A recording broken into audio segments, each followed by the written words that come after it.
I know what you're thinking, and I'm really sorry. I did ask you what you thought, and everybody wanted me to keep it, but unless it's going to get awkward and you guys are going to start living with me and kissing me, Giselle trumped all of you, so she voted for it to go. I hope this doesn't make things awkward between us.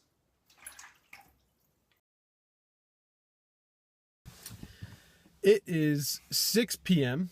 I haven't vlogged anything all day. I had a 6 a.m. workout, and I have a 6 p.m. meeting here in Indian Brook, and only office work in between. That's literally all I did. I'm going to do a session with their fitness center staff.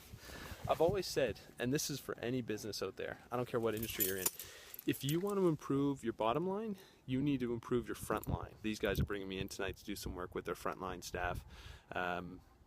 Yeah, just like customer service stuff related to fitness industry. Monday Night Hoops is back. Chucky!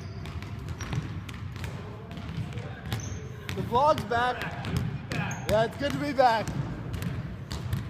Eddie has requested not to be in the vlog tonight.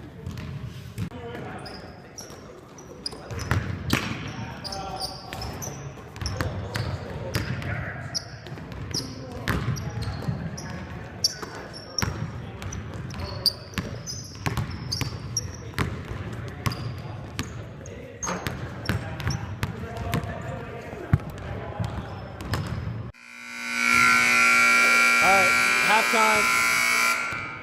Up 11, new team today.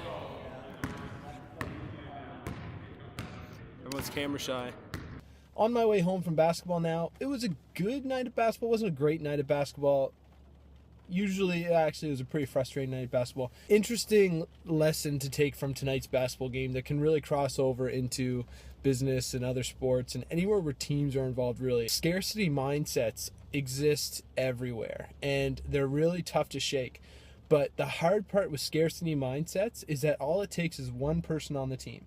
If one person on the team has a scarcity mindset where they feel like there's not enough to go around and they try to keep as much for them, that very quickly can spiral into the rest of the team. So when one guy sees someone doing it, they're like, oh, now I need to make sure I keep enough for me, and then it starts to snowball throughout the rest of the culture and the rest of the team. So it's really important if you see that start to happen, and it could be, in my case, talking about playing time in a sport. It could be in business, talking about who's going to get certain clients or who's going to get the right meetings and all that other stuff.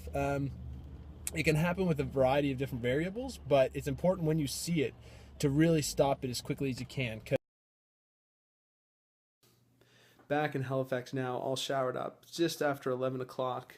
I'm going to edit this vlog before I go to bed, get that done before tomorrow. I never really said what to do when you're trying to change the culture. And what do you do when you have people on your team that have this scarcity mindset? And I can really only share with you my philosophy and what has worked for me in the past. And the first step is you have to communicate what culture you want. Your team's not going to know what you're expecting out of them unless you tell them and communicate that to them. So that's the first step. You have to do that. But the second one, you have to lead by example. As a leader, I've always just believed in the servant leadership mentality and this idea that I am always comfortable giving 51% to the team, knowing I might only get 49% in return. And genuinely, I am okay with that. And as a leader, I think you have to be. You have to have that servant leadership mentality if you're trying to breed this culture of the team coming first and getting rid of these scarcity mindset type people. So that's my belief in the whole thing. You have to be willing to do that as a leader. Now, if you've communicated that and you're leading by example and people still aren't buying in, then you really have to ask yourself whether you have the right people on the bus or whether you have to make some tough decisions and make some changes to that, removing people from the team and bringing in the right people.